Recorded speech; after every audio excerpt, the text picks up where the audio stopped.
Buenas noches a todos. El día de hoy tenemos una conferencia excelente a cargo del doctor Salvador Cuevas del Instituto de Astronomía y él es del Departamento de Instrumentación. El doctor Salvador Cuevas Cardona obtuvo su licenciatura en Física en la Facultad de Ciencias en la UNAM. Es ingeniero óptico diplomado en el Institut Optique of Orsay, espero haberlo pronunciado bien, Francia, donde obtuvo el doctorado en ciencias en la Universidad de París Sur. Ha trabajado en el diseño, fabricación y pruebas de varios instrumentos en México y en Francia. En los últimos años ha participado en la instrumentación para el Gran Telescopio de Canarias, instalado en La Palma, España. Ha participado en el diseño y construcción de equipamientos del Museo de Luz de la Ciudad de México. Además, ha colaborado produciendo dispositivos de efectos ópticos para el vitral artístico Divinity in Light, instalado en la iglesia de Santa Maria degli Angeli en Roma, Italia, y de la obra de Gacht en la Catedral de Grecia en San Francisco, California. Ha colaborado en una serie de artículos con arbitraje y con cantidad de trabajos en extenso en congresos de instrumentación astronómica y reportes técnicos. Ha dirigido tesis de licenciatura, maestría y doctorado e impartido al menos docenas de cursos de licenciatura y maestría. Actualmente, el doctor Salvador Cuevas trabaja en el Instituto de Astronomía de la UNAM, diseñando y construyendo instrumentos astronómicos para los observatorios nacionales y para observatorios en otros países, como el Gran Telescopio de Canarias en La Palma, España. También ha trabajado en proyectos de arte y ciencia, introduciendo efectos ópticos en antiguas iglesias. Ha trabajado como asesor en el Museo de la Luz, como ya lo habíamos comentado.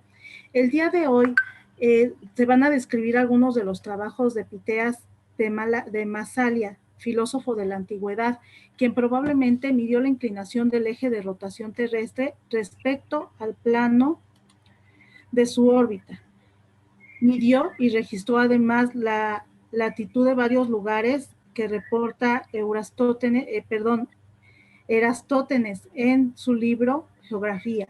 Uno de estos lugares es Thule, cerca del Círculo Polar Ártico, donde además anotó que el día del solsticio de verano el sol nunca se ocultaba.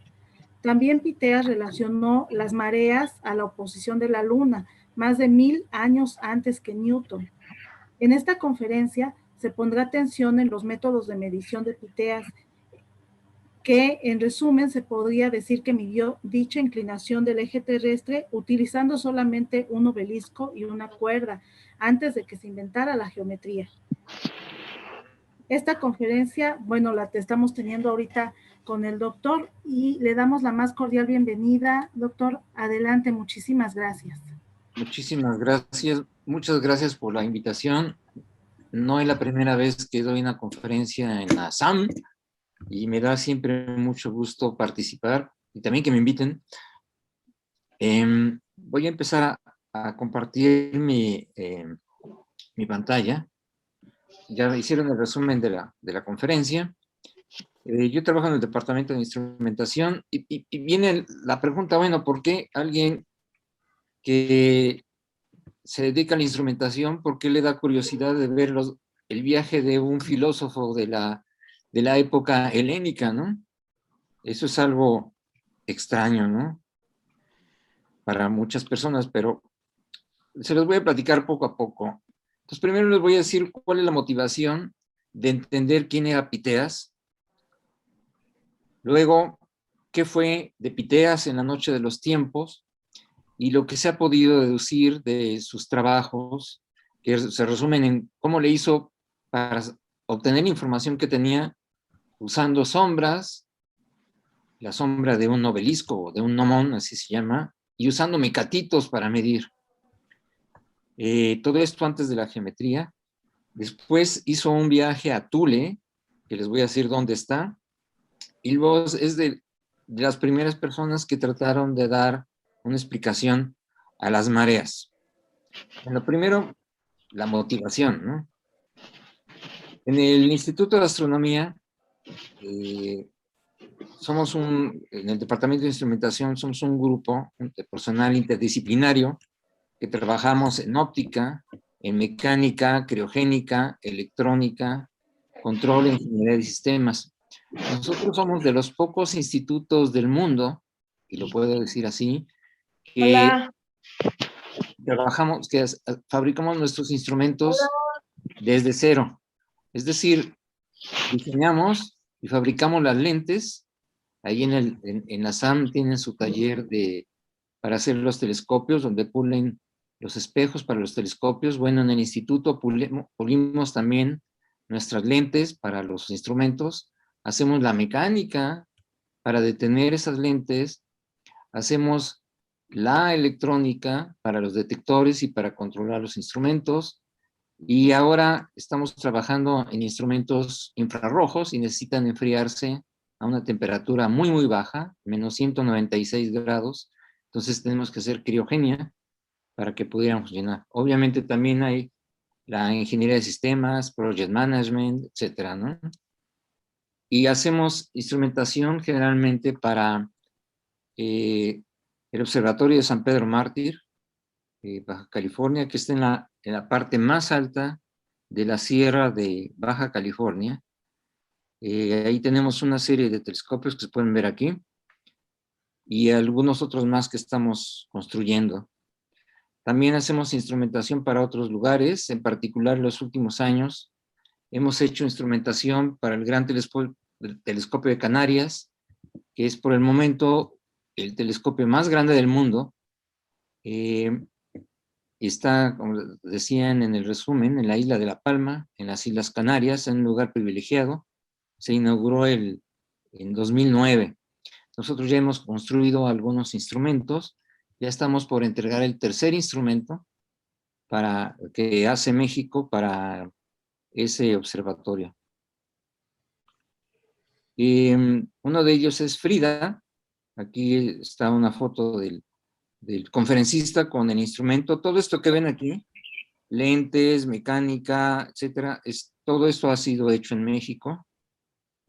Todo funciona en criogenia, les digo, trabajan a menos 196 grados. Esto va adentro de un crióstato.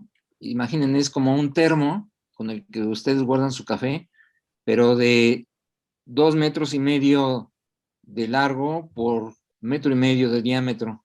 Entonces imagínense ese termo tan grandote que es para poder mantener todas estas componentes a muy bajas temperaturas. Y desde hace muchos años, y estaba yo haciendo cuentas el otro día, que desde los años 70 ya tenemos una gran relación de colaboración con el Laboratorio de Astrofísica de Marsella, le decimos el LAM, y el Instituto de Astronomía. Y esto fue iniciado por la doctora Margarita Rosado, que realmente es una de las primeras astrónomas, es la segunda astrónoma doctorada en astronomía aquí en México, pero es la primera que empezó a construir instrumentos astronómicos aquí en México.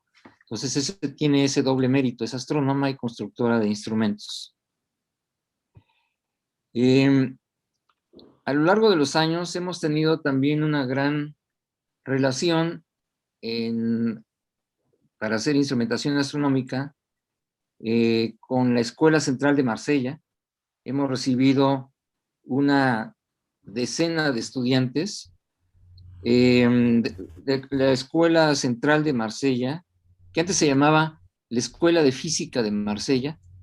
Es una escuela de formación de ingeniería física y les decía, hemos recibido muchos estudiantes muy particulares entre ellos. Por ejemplo, aquí está la foto del chico que está aquí a la derecha, que se llama Benjamin Leroy, y él se ha puesto en los últimos años en hacer un restaurante donde se cocina con energía solar, y le pusieron el presagio.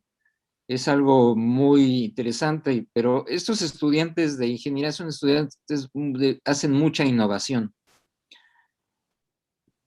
Otro estudiante que hemos tenido también de la misma escuela es Mamadou Ndiaye, que vino a hacer su doctorado acá con nosotros en México, y de aquí se fue a hacer ha estado trabajando en el Instituto para el Telescopio Espacial en Baltimore, donde ha estado trabajando principalmente en aspectos de instrumentación del James Webb, que ya se va a lanzar dentro de poco.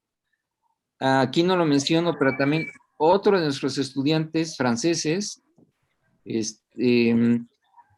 trabaja actualmente en el telescopio espacial y es vamos a decirlo así, es el encargado de uno de los instrumentos del James Webb.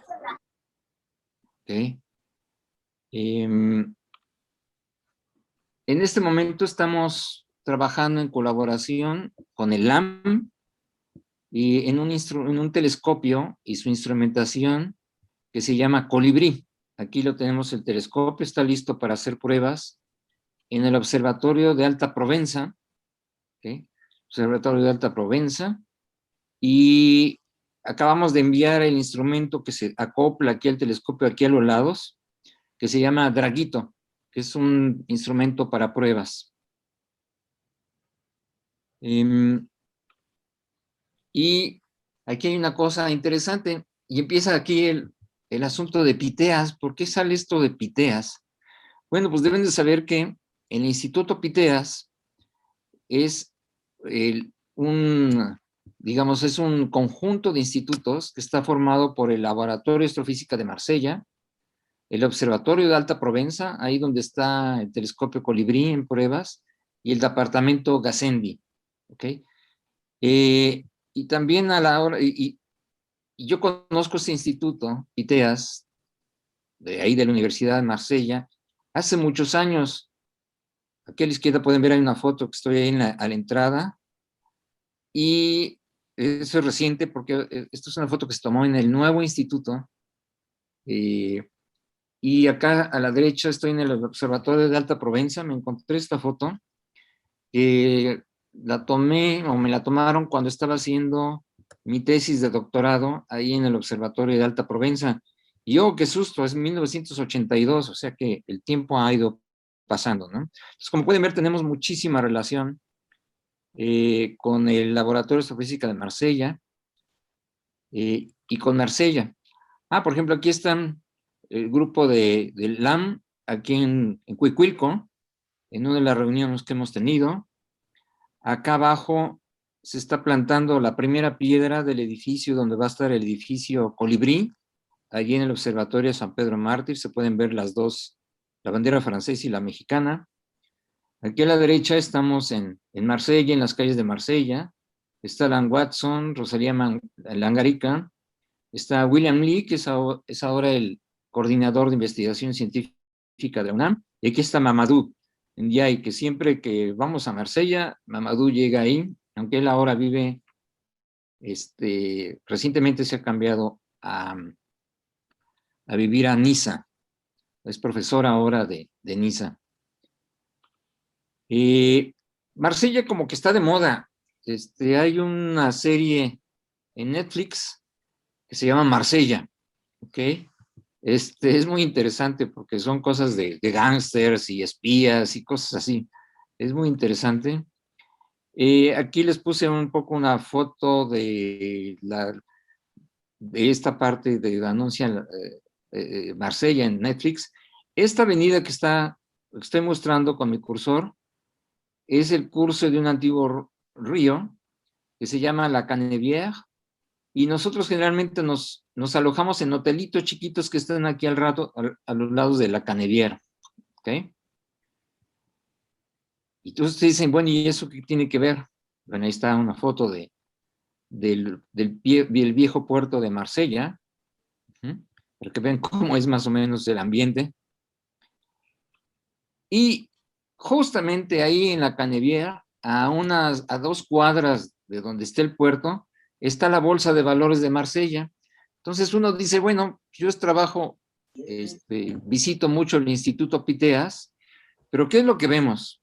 En ese edificio, que es la Bolsa de Valores, del lado izquierdo hay una estatua de Eutímenes, que es uno de los viajeros marselleses ilustres que viajó por la costa oeste de África hasta lo que es ahora Senegal.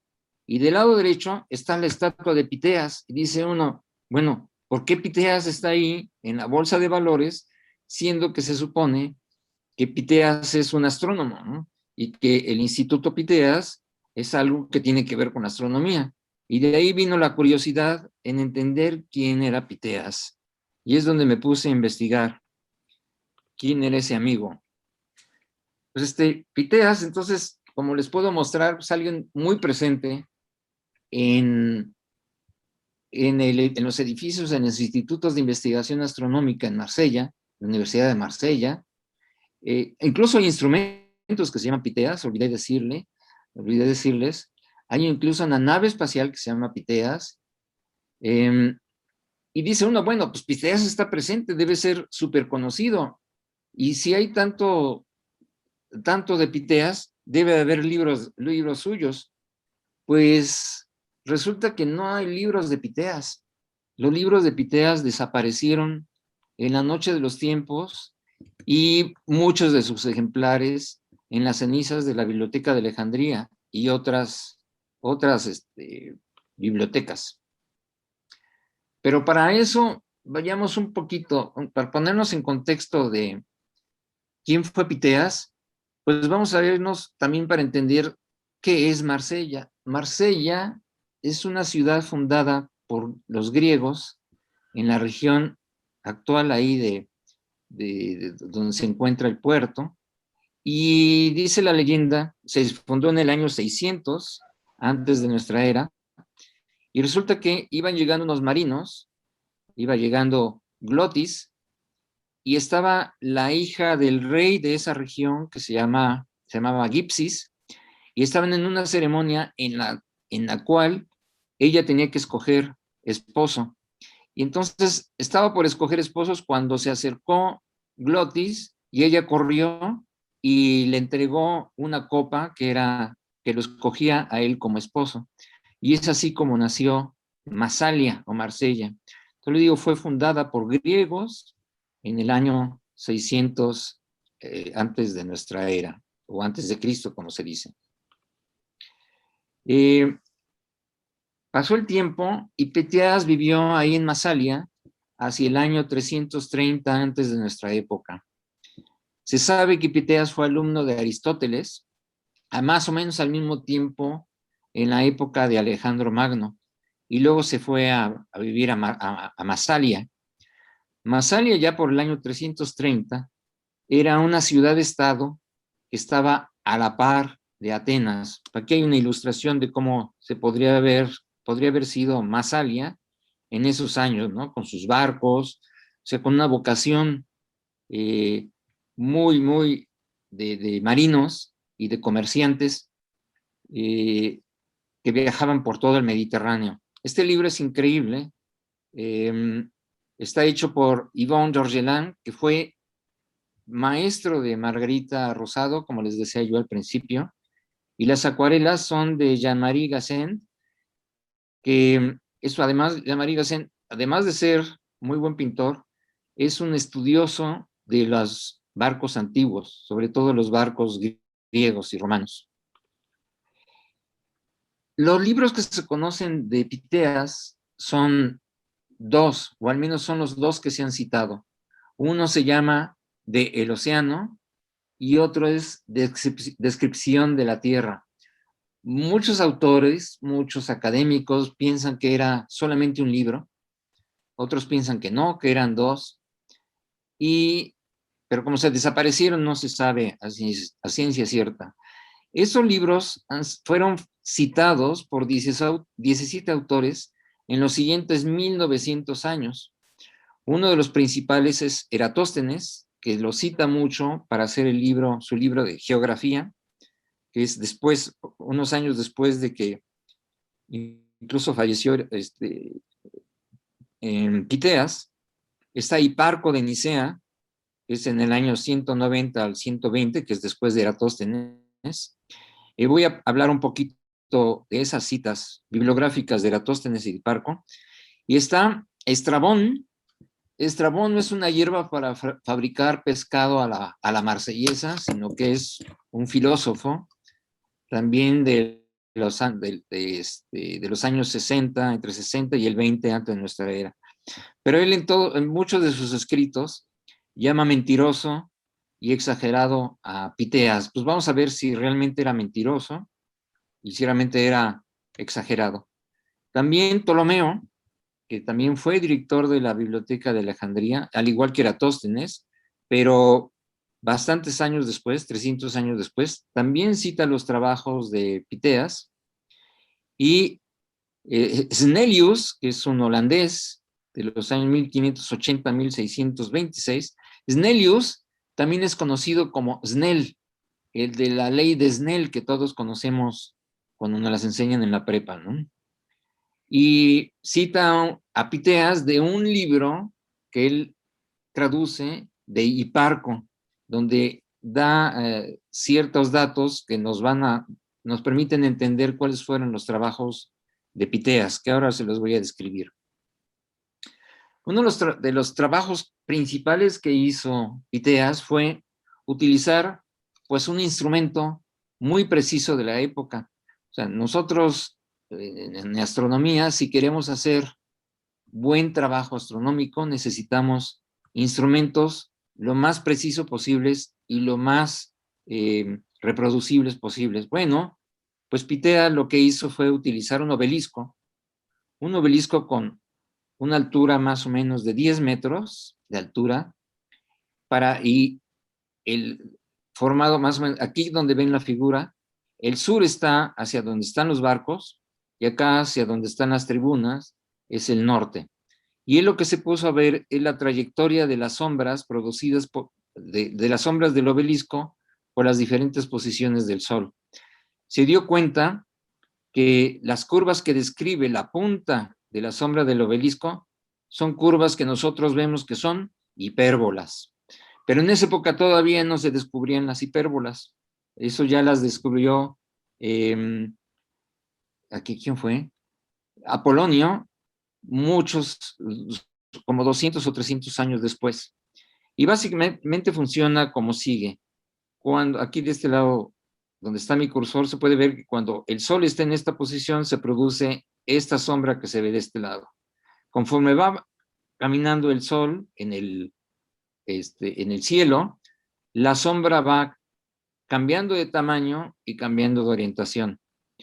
Una de las formas que se tienen para encontrar la dirección norte-sur es que ustedes pueden pintar en el suelo la punta de la sombra, digamos 2 horas antes de mediodía y 2 horas después de mediodía, juntan las dos puntas o las diferentes puntas y sacan la mitad.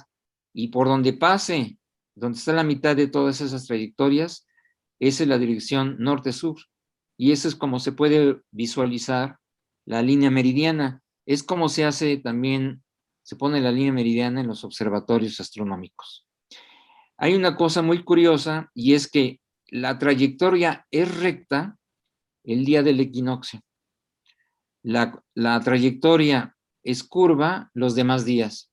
En particular aquí, la trayectoria que está más al norte es en el solsticio de verano, y esta curva que está más aquí, más pegada al obelisco, es la dirección, es la sombra en el solsticio de verano. Entonces dije al revés, del solsticio de invierno y la del solsticio de verano. Y esta línea recta es en el equinoccio. ¿Okay? Nosotros aquí en México, por ejemplo, no tenemos eso, porque nosotros, como estamos en las regiones ecuatoriales, hay un punto que se llama el día del paso cenital, en el cual este gnomón o cualquier bastón no produce sombra. Entonces, ¿por qué no hay sombra ese día? Bueno, no se los voy a relatar aquí. Aquí les hago la publicidad de que esperen la conferencia sobre el paso cenital del sol que voy a presentar próximamente. Bueno, continuando, pasando de este comercial, nosotros sabemos que las estaciones existen, las estaciones del año existen porque está inclinado el eje terrestre con la órbita, con el plano de la órbita, ¿ok? Eso se le llamaba en la antigüedad, también ahora, es la oblicuidad de la eclíptica, y es a mí me lo hicieron enseñármela, aprendérmela de memoria, y es 23 grados 27 minutos, 23 grados 27 minutos, o 23.45 grados. Pero, pues, ¿cómo se determina esa inclinación del eje de rotación de la Tierra con respecto a la eclíptica? Bueno, pues ese es un trabajo en el cual empezó o trabajó mucho Piteas.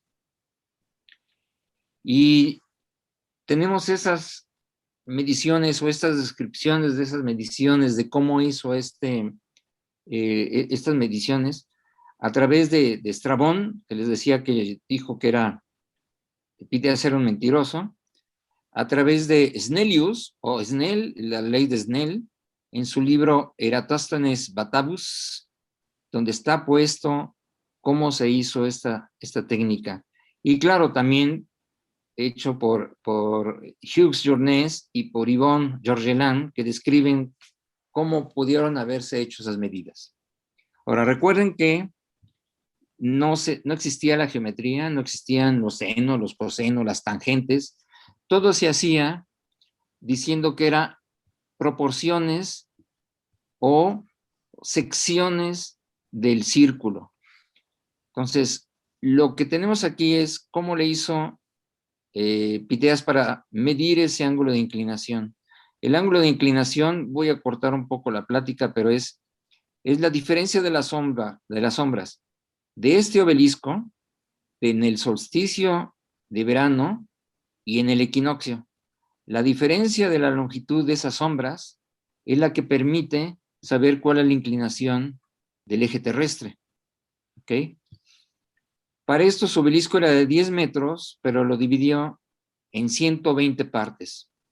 Y pudo ver que en el solsticio de verano, la longitud del solsticio de verano era, como decía, se los voy a poner aquí en un momentito, era 41.8 unidades, y la sombra del equinoccio era 111 unidades. A ver, vamos a pasar a la siguiente página. Aquí es nada más para que vean de dónde nos viene esta información. Entonces, citando a Estrabón, está escrito así: la sombra del gnomón en el solsticio de verano está en una proporción de 120 a 42 menos un quinto. En lenguaje moderno es 41, o sea, 42 menos un quinto es 41.8. Entre 120, si el gnomón mide 120 unidades y esto mide 41.8, ahora entendemos muy rápidamente, pues, que el ángulo sería la tangente, pero no había tangente en esa época. Lo que existía nada más eran esas proporciones. La sombra del gnomón, el día del solsticio de equinoccio, son 111 unidades, y eso es lo que dice Snellius en su libro de Eratosthenes Batavus, que ese es realmente también, como lo describe Snellius, y como dicen otros autores, que es se describe como la latitud de Massalia.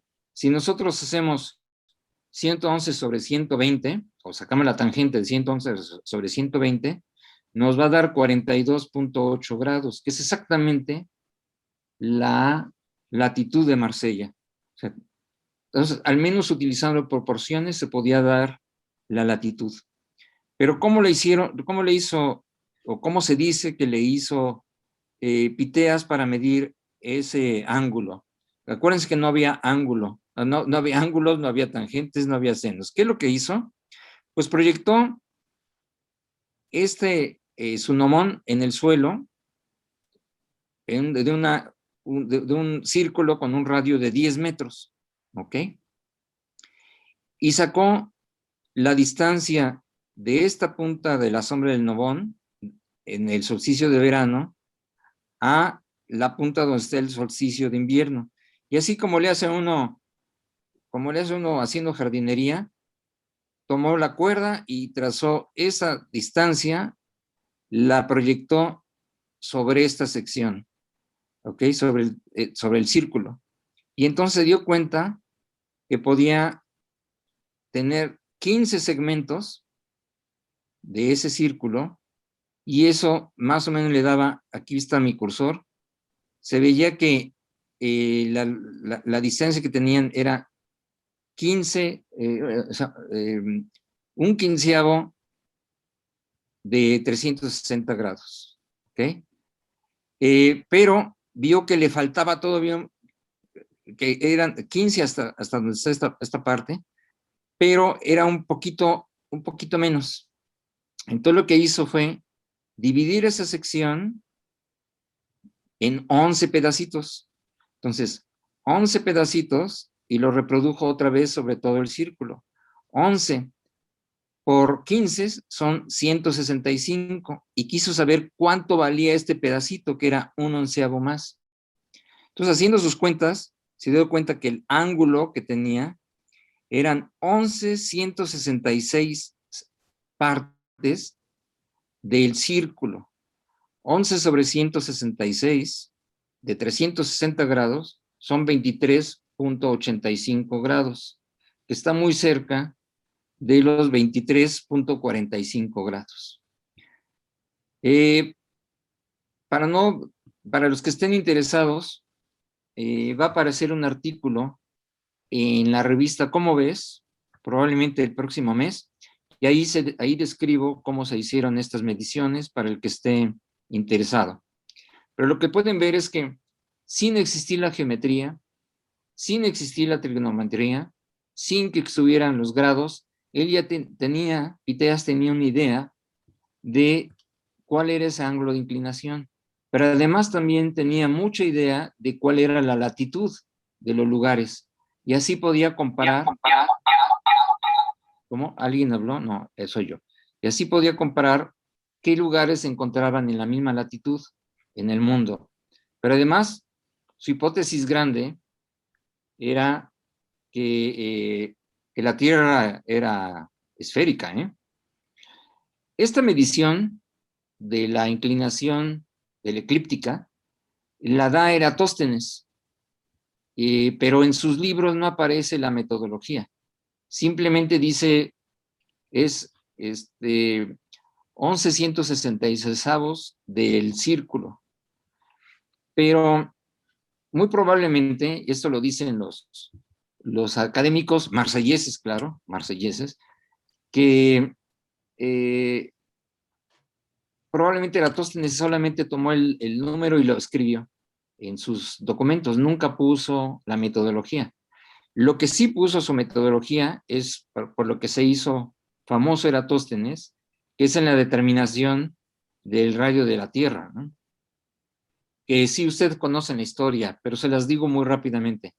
Él le habían dicho que en Cirene, que está muy cerca del trópico de Cáncer, el día del equinoccio, el sol entraba hasta el fondo de los pozos.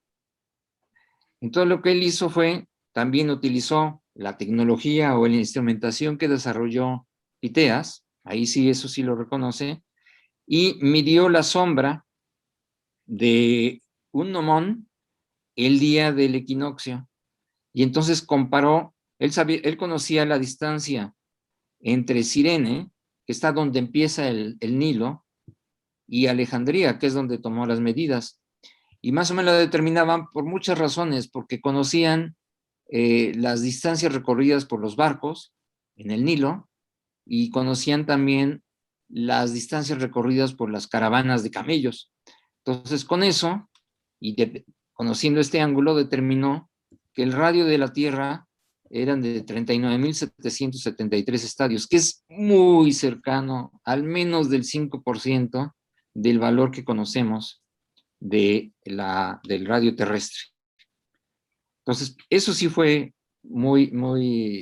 eso sí se le atribuye a Eratóstenes porque describe su método. También Eratóstenes describe la latitud de Marsella y diciendo que es igual que la de Bizancio. ¿Okay? Bizancio es Estambul en la actualidad. Y también la latitud de Thule. ¿Qué es eso de Thule? Bueno, pues vamos a ver qué es eso de Thule. También Hiparco. Tenemos aquí Hiparco a la izquierda y Hiparco a la derecha. Hiparco a la izquierda es el que inventó la geometría, que hizo el primer mapa celeste y mejoró las mediciones de Piteas. Y el de la derecha es un telescopio espacial, pero sigue siendo Hiparco. ¿Okay? Entonces, Eratóstenes pudo hacer un primer mapa del mundo conocido. Y aquí les muestro una tesis de alguien de la Universidad de Nueva Zelanda, de Cameron McPhail, pero fíjense, es una tesis de 2011, es relativamente reciente, es para obtener el grado de Master in Arts, y aquí está, él tomando, lo que yo leí de su tesis, es que tomando todas las fuentes, reconstruyó el plano, el mapa de Eratóstenes, porque el mapa de Eratóstenes hay versiones, pero no completas. Aquí lo que podemos ver, y que era lo que yo les quería mostrar, es que aparece un lugar que se llama Thule, y que es el lugar más al norte conocido del mundo, pero aparecen aquí una isla que se llama Ierne y otra que es, no la alcanza a ver, pero se está refiriendo a Gran Bretaña.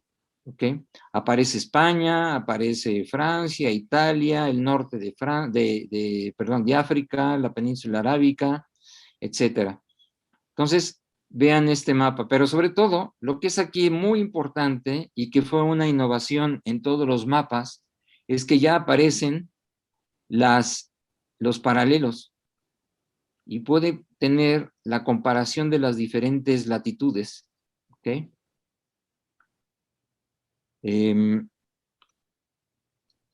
Entonces, las conjeturas que se le atribuyen a Piteas son de que si la Tierra es esférica y el eje está inclinado, debe haber una latitud donde no se debe poner el sol en el solsticio de verano. Y según los cálculos que hizo Piteas, eso debería estar a una distancia alcanzable que él calculó en 30,000 estadios. Más o menos un barco de la época, que nosotros diríamos que recorre del orden de 6 nudos por hora, que es un barquito velero. Si ustedes han veleado, más o menos son las velocidades de los veleros.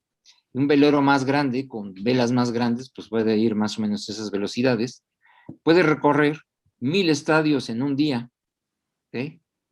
Esto viene siendo, entonces se puede ver que 30,000 estadios los podía recorrer en 30 días. 1000 estadios son como 150 kilómetros. ¿Ok? Eso es lo que escribe Piteas y eso es lo que citan a Piteas. Entonces dicen, aquí lo que esto implica es que Piteas conocía la circunferencia de la Tierra antes que Eratóstenes. ¿Ok?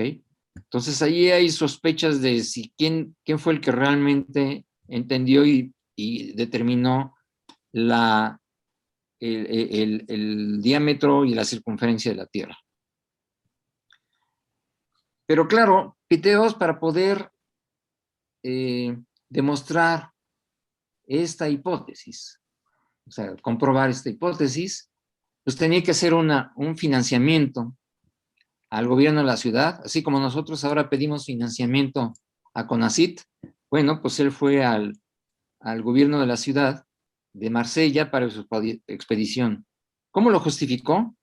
Bueno, pues dijo que quería abrir nuevas rutas comerciales. Y se entiende por qué, ¿no? Y esto ya viene siendo de la tecnología y la logística del comercio internacional, lo que llamamos comercio exterior, ¿no?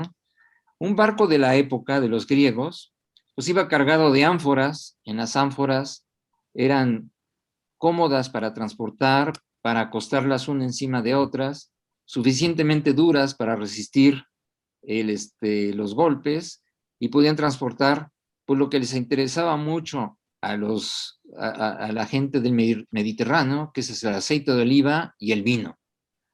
¿Okay? Claro, también muchas conservas, ¿no? Y un barco podía llevar alrededor de 600 ánforas, de una ánfora estándar que se utilizaba en la antigüedad. Y eso, 600 ánforas son como 24 toneladas. 24 toneladas es lo que puede cargar un contenedor marítimo actual, esos que le llaman contenedores de 20 pies.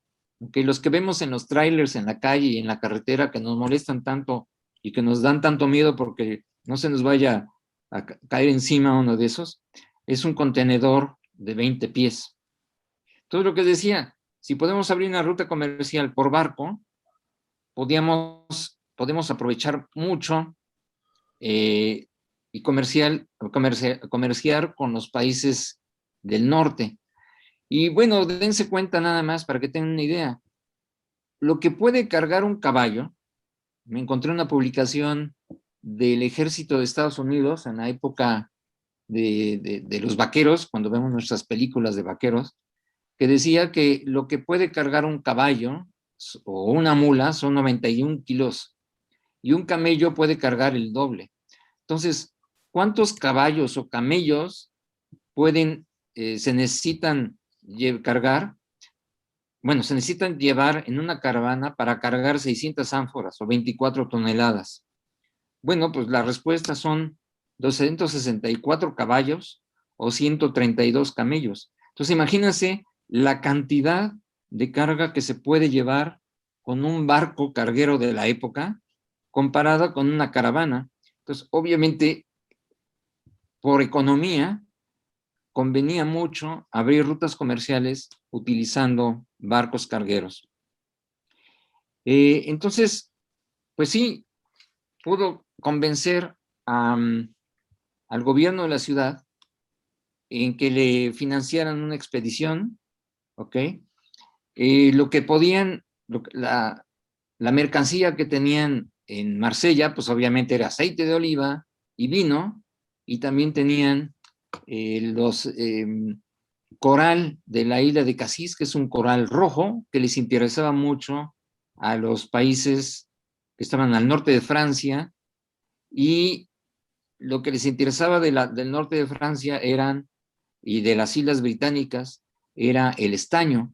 ¿Por qué el estaño? El estaño es muy importante para poder fabricar el bronce, ¿okay? Pero no hay mucho estaño en los países cercanos al Mediterráneo. Todo eso viene de Bretaña y viene de Irlanda, lo que es Irlanda ahora. Y también les interesaba mucho el ámbar que está en el mar Báltico, ¿okay? Entonces el viaje que propuso, bueno, que hizo, fue pasar por lo que es ahora el estrecho de Gibraltar, que se llamaban en esa época las columnas de Hércules, y navegar lo más al norte posible. Y esa navegación la hizo entre Irlanda y Bretaña, la Gran Bretaña, hasta llegar a algún lugar que no se sabe bien cuál fue, que muy probablemente puede haber sido Islandia, ese es Thule, o puede haber sido la costa de Noruega, ¿ok?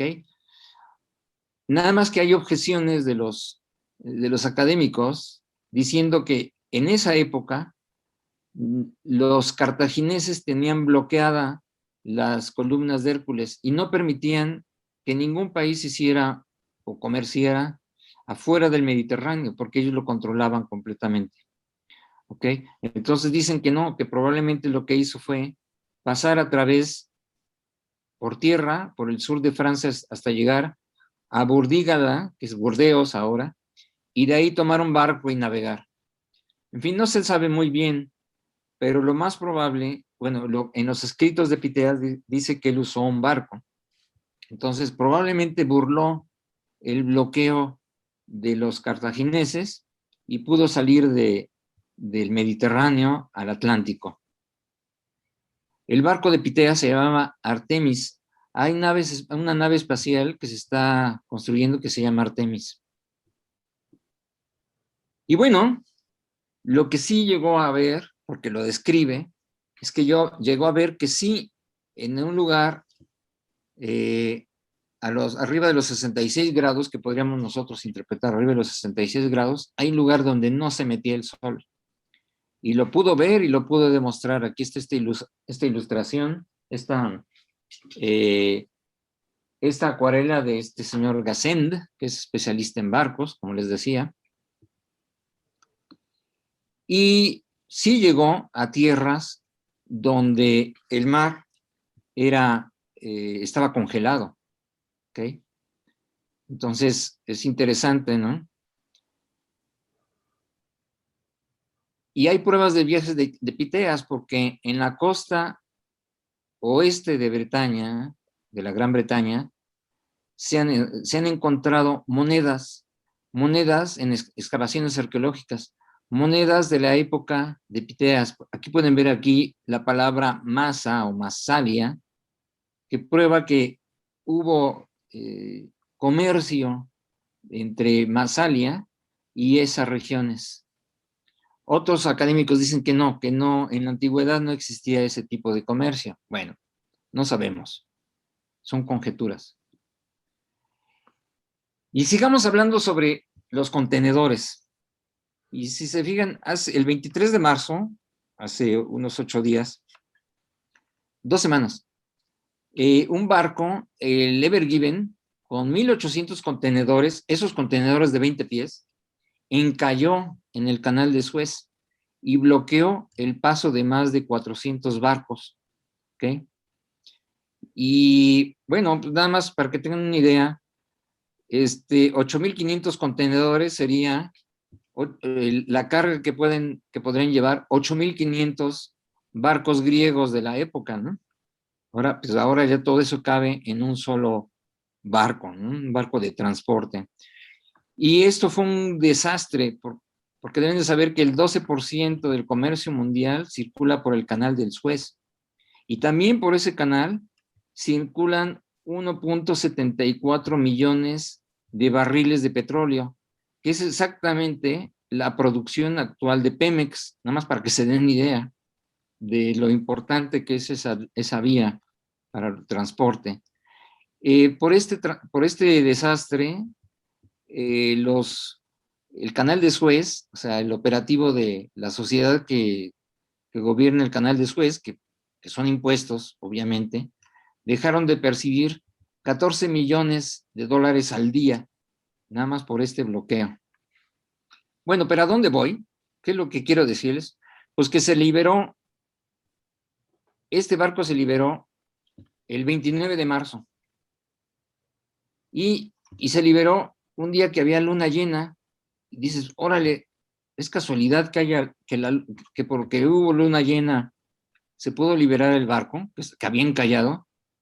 Pues deben de saber que sí, como hubo luna llena, hubo mareas, y eso ayudó a que pudieran desencallar el barco. Y ya pudieron liberarlo y se pudo descongestionar el canal de Suez. Bueno, ¿a dónde vamos con eso? Pues deben de saber que eso sucedió porque cuando hay luna llena o luna nueva, las mareas son más grandes. Generalmente, la luna atrae el mar por las fuerzas de la gravitación, pero el sol también atrae el mar. Entonces, aquí en la figura de acá abajo, lo que se llama la marea muerta, cuando la luna está en menguante o en creciente, la atracción del agua es perpendicular a la atracción que ejerce el sol. La marea solar viene siendo como de la mitad de la marea lunar. Cuando hay luna llena o luna nueva, se suman las dos mareas. Entonces son mareas más intensas. Pues eso es lo que permitió que subiera el nivel del agua y que quedara liberado ese barco Ever Given. Bueno, ¿y eso qué? Bueno, ya voy a llegar a eso. Nada más les digo que esta explicación la dio Newton en los 1600, cuando estuvo confinado 2 años por culpa de una epidemia. ¿Qué cosas pasaban con las epidemias? Se tenía que confinar la gente, pero bueno, eso ni sabemos de eso en la actualidad. Bueno, pues resulta que Piteas describe también las mareas y las asoció en sus escritos, las asoció con la luna. Aquí pueden ver esta acuarela donde el barco de Piteas, Artemis, está encallado porque bajó la marea, pero luego se dio cuenta que subió la marea y podía seguir navegando. Y en todos esos, en el Mediterráneo no hay mareas. Y si son muy poco intensas, pero en el Atlántico y en la costa norte de Francia, Bretaña, Normandía, son muy intensas las mareas porque digamos que no es tan abrupto el talud continental, sino que es muy suavecito, entonces no tan mal las mareas. Y además se dio cuenta que las mareas, había 2 mareas por día, pero que se iban retrasando con respecto al Sol. Nosotros sabemos que la Luna se va retrasando 50 minutos con respecto al Sol todos los días. Entonces se pudo dar cuenta y pudo asociar las mareas con la Luna y lo describió. Entonces eso es muy interesante, ¿no? Que es el primero que describe y asocia las mareas con la Luna. Y bueno, de todos los que les he contado, yo les decía que Estrabón decía que era un mentiroso. Aquí podemos verlo claramente, aquí escrito en griego. Se los traduzco y decía Estrabón, cuídense lo que dice Piteas o lo que cuenta Piteas. Habla de distancias enormes que son recorridas por un simple ciudadano y además muy pobre. Describe tierras donde no se oculta el sol, donde el mar es de hielo y otros donde el mar sigue a la luna. Cuídense, eso pueden ser mentiras. Desde entonces, estamos hablando del 40 de antes de nuestra era, se dice que los marselleses son muy exagerados. Les recomiendo que vean la película Marius, me adelanté, Marius de Pañol, es el folclore marsellés en su amplio esplendor. Tan es así que hasta Asterix pone los mismos personajes que Pañol en esa película. Y sí, desde entonces es muy cultural. En Francia se dice que los marselleses son muy, muy exagerados. Y pues eso es todo. Muchas gracias. Voy a dejar si tienen preguntas, voy a dejar de compartir. Muchas gracias, doctor. Yo tengo una pregunta. Sí. Sí, usted dijo ahorita al final que en el Mediterráneo no hay mareas. No tan intensas. Oh, sí. No tan intensas. Okay, no tan intensas. Son como de 20 centímetros más o menos. Sí, ajá. Pero, por ejemplo, un lugar muy famoso es el Monte San Michel, en la Normandía, en Francia, y el agua sube, y dicen, a la velocidad de un caballo desbocado. Oh. ¿Sí? Muy rápido. Y la isla donde está el Monte San Michel queda rodeado de agua. ¿Sí? Por supuesto, cuando son las mareas intensas, sube mucho el agua, ¿no? Sí, claro. Cuando son las mareas vivas. Cuando son las mareas muertas, pues queda ahí medio lodosito, pero bueno. Sí, pero en el océano sí sube mucho más. Sí, es muy intenso, sobre todo por la conformación de la costa de la Normandía y Bretaña. Ajá, sí. Sí. Muchas gracias. De nada. Sí, yo nada más, buenas noches a todos, buenas noches, doctor. Buenas noches. Sí, lo que acaba de mencionar es bien importante o bien interesante también, porque, por ejemplo, aquí en México, sobre todo, por ejemplo, en las costas de Campeche, Ajá. que la profundidad a varios cientos de metros, pues es muy baja. Y entonces, pues sí tienen que estar los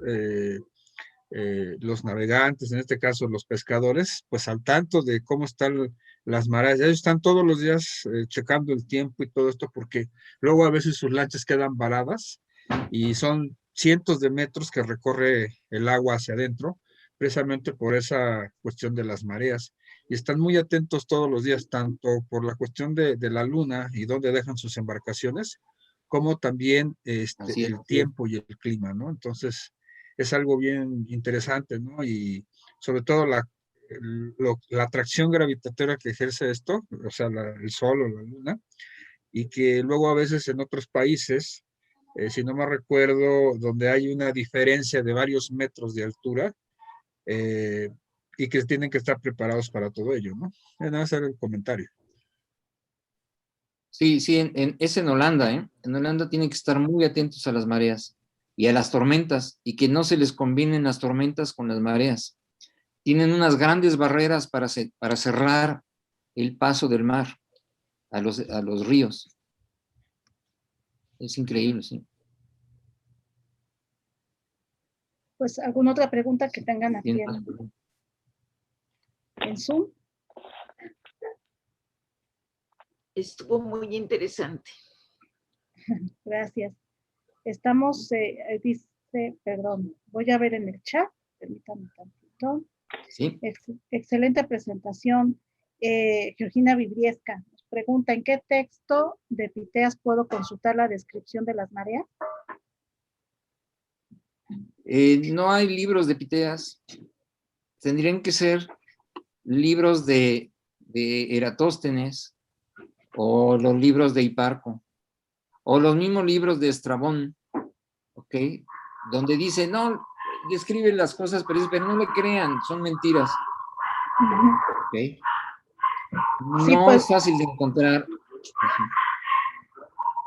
Así es, y por eso me imagino que ponen qué textos, ¿no? No libros, sino qué textos puede consultar, pero bueno, entonces los que usted ya nos está diciendo.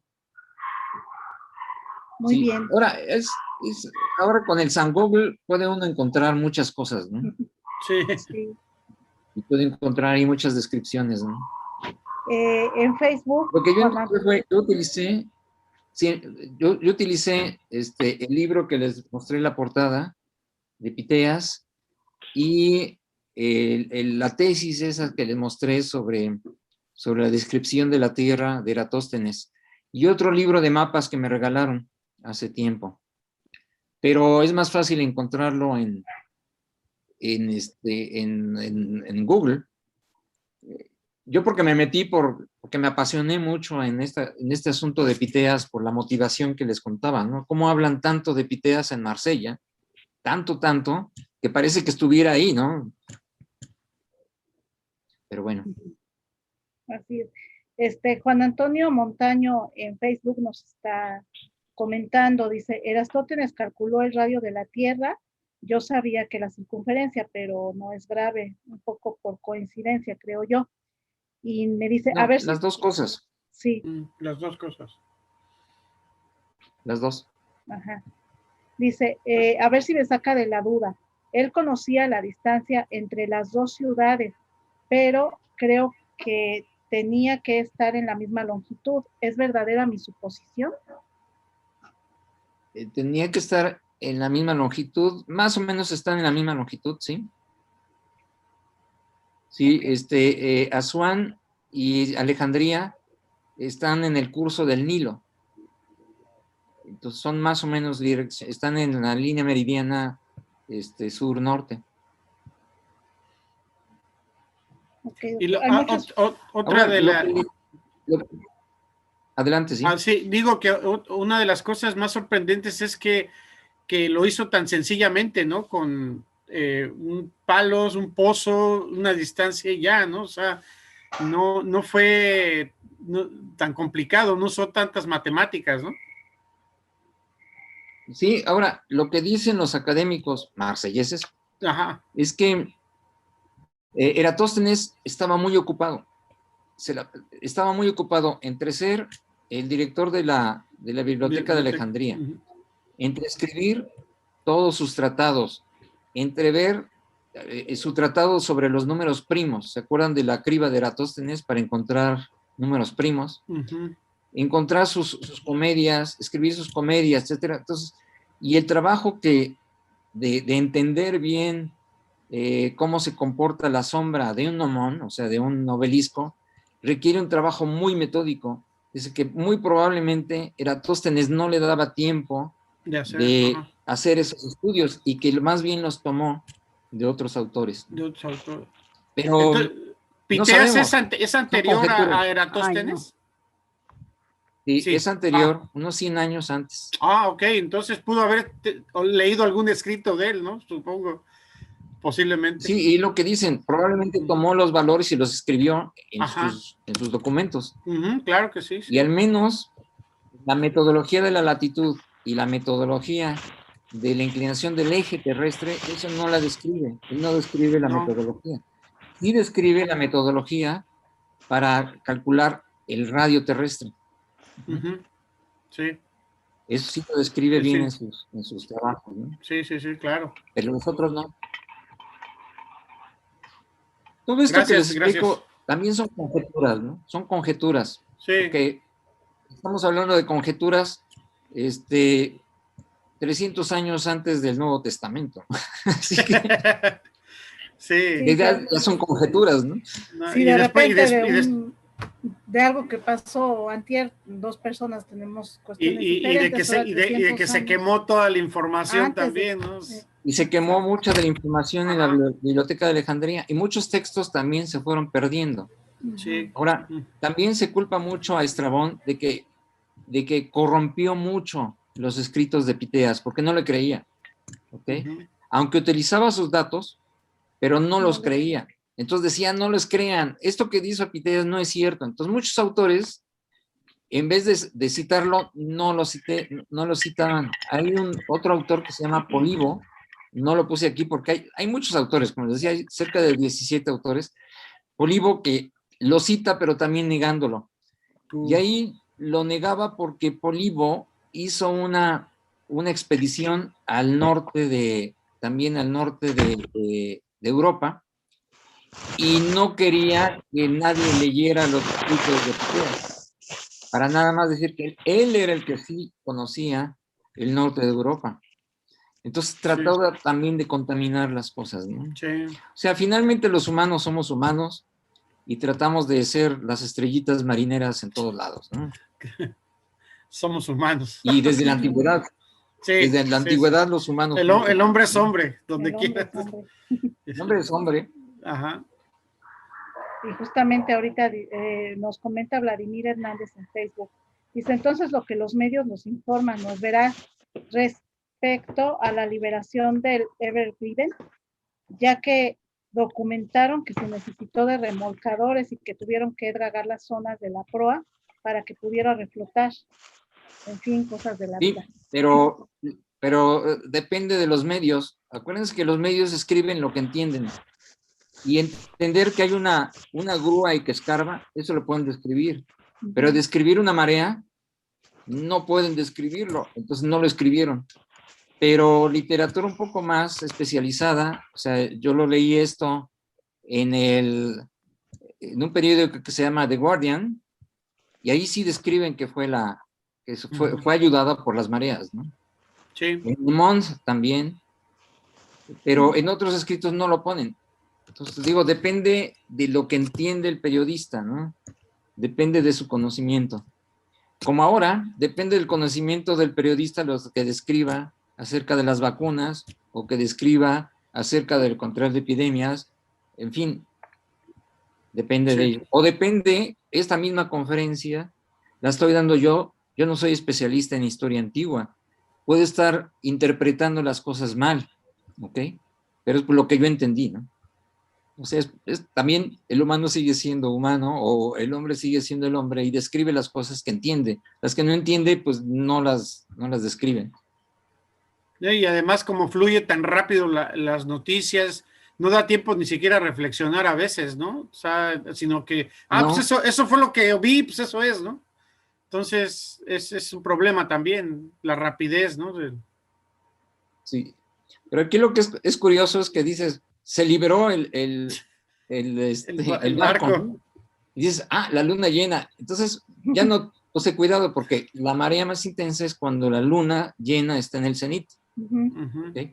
Entonces, habría que ver a qué hora desencallaron el barco, ¿no? Y yo creo que sería bonito checar la hora de que la luna llena estaba en el cenit y la liberación del barco, ¿no? Pero fue la marea. Sí, La marea de hecho yo leí, habían dicho que en esa semana, para el domingo o lunes, ya iba a quedar liberado. Y pues ese fin de semana fue el fin de semana de la luna llena. Entonces, luna llena. parece que sabían que podía ser la marea la que podía ayudar, aparte de todos los trabajos que estaban haciendo. Sí, aparte, Ajá. sí. Y además las compañías que estuvieron ayudando, una de ellas era una compañía holandesa, Ujú. ¿ok? Y conocen las mareas No, perfectamente. perfectamente. Digo, Sí. los marinos conocen las mareas, Ujú. pero los holandeses conocen mucho de la ingeniería de las mareas, ¿no? Claro. Sí, bueno, yo también quería comentar algo y que pues también a lo mejor mucha gente no lo sabe o no lo conoce.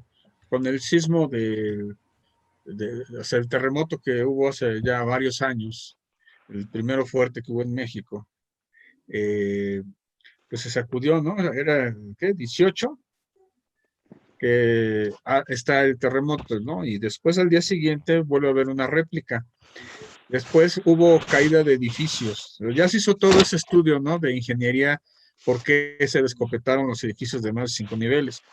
Parece que otros que quedaron dañados se cayeron, pero porque fue la atracción gravitatoria de la Luna, en donde parece ser que coincidía precisamente con Luna llena, y entonces algunos edificios que ya estaban dañados, Se pues acabaron cayeron, de. ¿no? Ajá. O se derrumbaron precisamente por eso. Nadie, salvo muy pocas personas, dieron esa información relacionada precisamente a la luna, ¿no? Con respecto a lo del A las terremoto, ¿no? mareas, sí. O bueno, en este caso aquí en México, el terremoto. Y porque después de eso, varios edificios quedaron inestables estructuralmente hablando, y pues faltaba, como dicen, un jaloncito para que se cayera. Colapsaron después. Ajá, exactamente. Sí. Entonces, ¿Sí? bueno, tampoco está esa referencia como que técnica o científica relacionada a esa caída de sus edificios, ¿no? Entonces, Sí. sí, la luna ejerce cosas, bueno, una atracción gravitatoria muy fuerte, inclusive para poder generar o hacer las canoas en las partes hablando de la zona, época prehispánica, hay todo un ritual que se maneja precisamente cuando la luna está llena, y entonces se corta los árboles para poder generar estas canoas que hacían los mayas, ¿no? La zona de Chiapas y la zona de Yucatán, árboles con ciertas características, o sea, ya desde épocas muy antiguas se conocía eso, tanto aquí en América como pues, en Europa, ¿no? Que se habla de ello, ¿no? Vamos a hacer el comentario. Muy interesante. Gracias. Y también el Instituto de Educación Media y Superior de la Ciudad de México, Astronomía, felicita al doctor, perdón, felicidades al doctor Salvador Cuevas, excelente exposición. Gracias por la excelente explicación, muy inspiradora su presentación. Carlos Escárcega, excelente plática. Y en general tiene todo, casi todos son de felicitación. En el chat de Zoom igual, Miguel Ángel, hola, ¿cómo estás? Rosaluz Galindo, gran charla. Es clásica la atribución a Erastótenes de haber sido el primero en medir el diámetro de la Tierra. Así lo enseñan los maestros y lo citan los eruditos. Saber que hubo un antecedente me parece muy novedoso. Así es. Beatriz Regalado, las acuarelas están fantásticas. Y me parece que todo lo demás son felicitaciones de Mauricio Weinstein. Muy buena la presentación, muy cuidada. Muchas gracias al doctor Salvador Cuevas. Javier OM, felicidades por la conferencia, muy bien explicada y acompañada de fantásticas imágenes. Saludos desde Pachuca, Hidalgo. Arturo Ibarra dice, curiosamente, no conocía bien a Pitea, sí, ¿verdad? Creo que eso fue general de todos, que no conocía a Pitea. Sí, bueno, no conocíamos. No conocíamos. Para mí fue una gran sorpresa en mis viajes, como les platicaba, ¿no? Y además encontrarme estatuas y en el suelo escrito Piteas y Digo, y yo, el primer contacto que tuve de Piteas era, yo estaba trabajando en Niza, empezando mi tesis, y un día suena el teléfono, levanto el teléfono, y me dice, habla Etienne Lecoiret. Etienne después vino muchos años a México, y decía, quería saber si ya habían leído el proyecto del instrumento Piteas. Dime que Piteas. Y ahí empezó el nombre de Piteas, ¿no? Y los marselleses siempre hablan de Piteas, ¿no? Etienne, me parece que bueno, alguna vez fue a la Sociedad Astronómica, me parece. Sí, Etienne Lecoiret Sí. dio alguna plática en la Sociedad Astronómica. Sí, sí estuvo yendo algunos días sí, por allá. sí, luego, por ejemplo, si ustedes buscan en el YouTube y ponen Piteas, hay muchísimos videos sobre Piteas, muchísimos. Pero ojo, porque también hay un barco velero Piteas y hay una nave espacial Piteas. Entonces, no está fácil. El volumen de cosas sobre Piteas es muy, muy grande. Sí.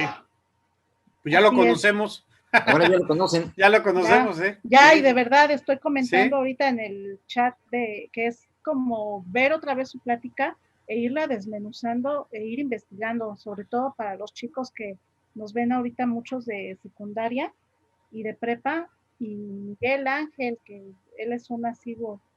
Los historiadores también. Los historiadores, sí. Ajá. Pues bien, también Beatriz Regalado nos dice excelente integración de historia, ciencia, arte y cultura. Efectivamente estamos aprendiendo mucho de lo que son los nuevos programas que los nuevos programas de la SEP omiten. Así es. Carla G. Ceballos, excelente ponencia. Felicitaciones al doctor Salvador Cuevas y gracias por compartir un poco de su conocimiento. Arturo Ibarra, ¿podría proporcionarnos algún ejercicio para practicar dichas mediciones en nuestras asociaciones astronómicas? Sí, también me encontré bastante material en otras asociaciones de astronomía. Busquen las asociaciones de astronomía españolas y hay ejercicios específicos para que los estudiantes puedan medir, por ejemplo, el radio de la Tierra, por ejemplo. Se pueden hacer también por ejemplo, una escuela aquí en la Ciudad de México y otra escuela que esté en el norte del país, se pueden poner de acuerdo para medir las sombras de bastones, miden la sombra, se la comunican y sacan el ángulo de un lugar y del otro, el día del equinoccio, pero puede ser cualquier día, con que se pongan de acuerdo en el día, y de ahí pueden obtener el radio terrestre, y también pueden, si usan esta misma metodología de medir la sombra en el solsticio y la sombra en el equinoccio, pueden obtener la inclinación del eje terrestre. Y ahora se pueden hacer en tiempo real. Están platicando unos con otros. Ajá. Exacto. A ver, dame tu medida. Sí. Y yo creo que es una de las cosas que hemos aprendido de todas estas herramientas, de que lo podemos hacer simultáneamente en una escuela y otra, ¿no? Sí.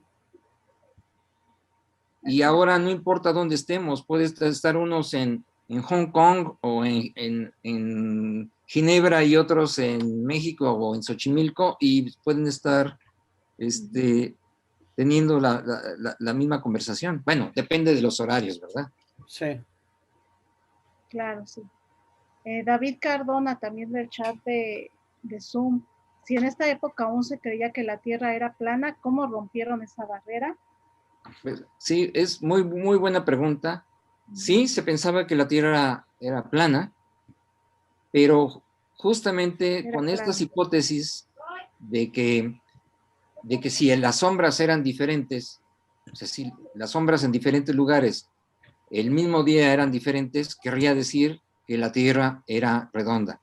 Y luego lo que hizo Piteas fue demostrar que si la Tierra era redonda o esférica y estaba inclinada a su eje de rotación, debería de haber algún lugar donde el Sol no se metiera el día del solsticio, es al norte de los 66 grados. y eso es contundentemente demuestra que la Tierra era esférica. Entonces, ya desde Piteas, y luego y después Eratosthenes, Hiparco, etc., estamos hablando años antes de nuestra era, ¿ok? Ya sabían que la Tierra era esférica, y por consecuencia, el Sol y la Luna y probablemente los demás planetas, aunque no lo tenían muy claro. No, y los eclipses también daban mucha idea de que, ajá, De que no era plana. de que no era plana, de que era un plana. círculo, o sea, algo era Era una esfera. una esfera, sí. Claro. Sí. Muy bien, gracias, doctor. Licenciado Bernardo Martínez, felicitaciones, doctor Salvador, muy interesante su versión. Miguel Ángel Arce, me gustó mucho la plática, qué bueno, Miguel Ángel. Arturo Ibarra, al rato dirán que el barco es vampiro. ¿Cómo? Aquí, Arturo, ¿a qué te el barco es referiste? vampiro, ok, sí. Ajá. Mauricio Baste, sería interesante que ahora nos hablara un poco en otra conferencia sobre los movimientos del eje, incluyendo los causados por terremotos. Eso es muy interesante. Eso es muy, muy interesante. Sí, voy a tratar de entenderlo mejor y preparar una plática. Tenemos muchísimos mensajes, muchísimos. Y pues me da sería, Uh-huh. Sí, tuvimos mucha asistencia.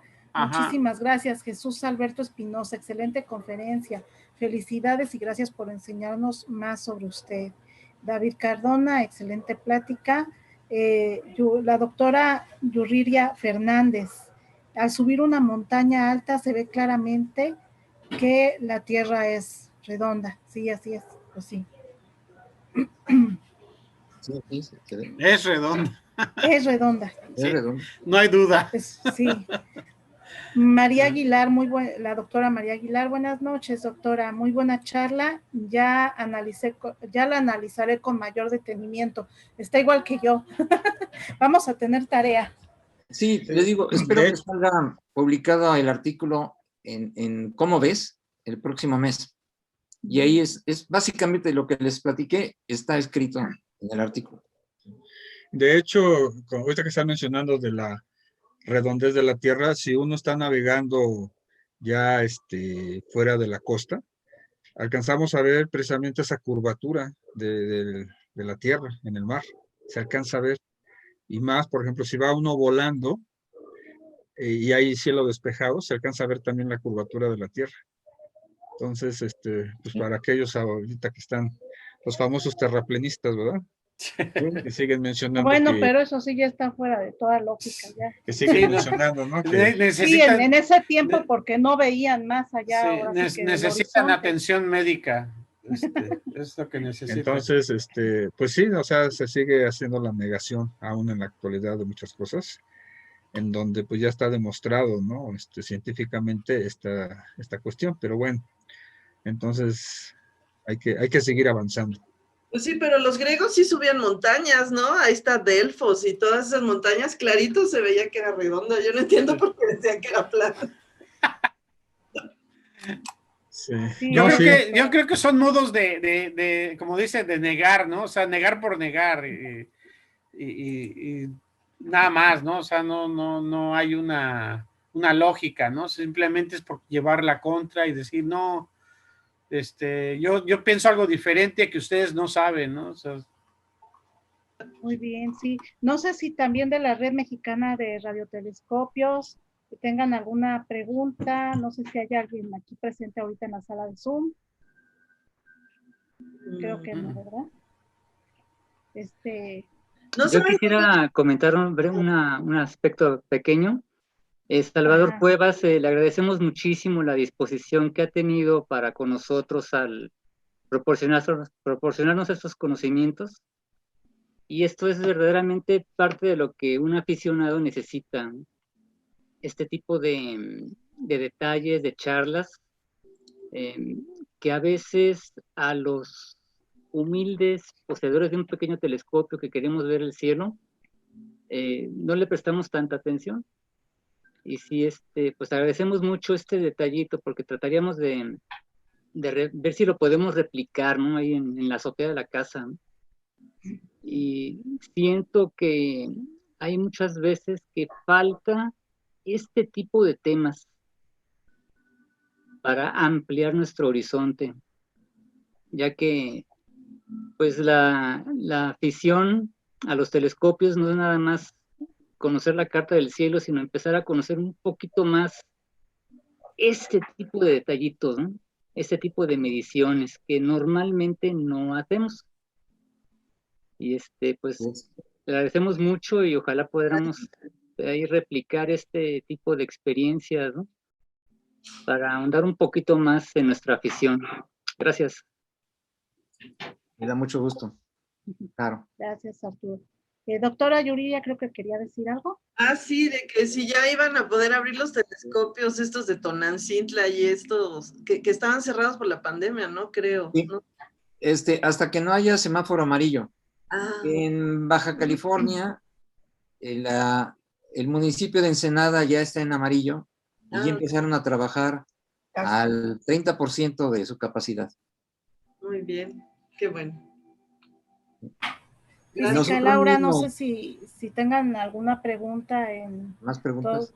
Todos los que nos están ahorita siguiendo, o bueno, que estamos enlazados. Si otra quisieras, pregunta. por favor, darla de todos los que nos están siguiendo, es la Red Mexicana de Radiotelescopios, la NUI, el bachillerato, se me fue ahorita el nombre. El bachillerato Alfonso Reyes, ajá, la Normal Superior de Tamazulapa, la NUIT y la Red Mexicana de Radiotelescopios. A todos ellos les agradecemos el haberse reunido y les recordamos que este lunes 12 de abril es la ceremonia para celebrar los 50 años de la educación continua en la UNAM. Y les voy a pedir a todos que en su propio Facebook coloquen algo que les haya llamado la atención, algo en donde hayan adquirido un conocimiento nuevo, y anuncien a todos en su Facebook en eventos que este 12 de abril cumplimos 50 años de educación continua en la UNAM. Y darles las gracias a todos. Salvador, muchísimas gracias. Y pediría yo que abrieran sus micrófonos y un aplauso para Salvador. Ah, claro. Muchas gracias. Gracias. Gracias a todos. Buenas noches. Buenas noches. Gracias, doctor. Buenas noches a todos. Hasta luego. Placer. Muchísimas gracias, doctor. Aquí está su reconocimiento. Muchas gracias. Del Instituto de Astronomía y la Sociedad Astronómica de México. Le debemos las firmas, pero ya pronto se las vamos a mandar. El doctor Jesús González, director del Instituto de Astronomía, y el profesor Rubén Horacio Becerril Marañón, presidente de la Sociedad Astronómica de México. A nombre de ellos les damos las gracias y bueno, también les recordamos que tenemos como parte de nuestro ciclo Mirando al Cielo, coordinado por la física Laura Parrao, todas estas conferencias. La próxima conferencia es a cargo del doctor Carlos G. Román Zúñiga, el 14 de abril. Aquí los esperamos. Un universo de principio a fin. Los esperamos aquí en su casa, la Sociedad Astronómica de México. Y muy buenas noches a todos. Y otra vez un aplauso, por favor, para el doctor. Bravo, Gracias. Muchas gracias.